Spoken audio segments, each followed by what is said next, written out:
Hi everyone. Welcome to Laila's Creations Jewelry. I am so excited to share with you a mica schist stone. This is a metamorphic rock, very glossy and glittery, and it has a very unique shape.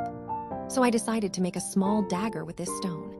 For this project, I used 18-gauge enameled copper wire and 26-gauge wire wrapping tools, and for more decoration I used 26-gauge twisted brass wire. This tutorial is for beginners. It's easy and fun making. I hope you like this video.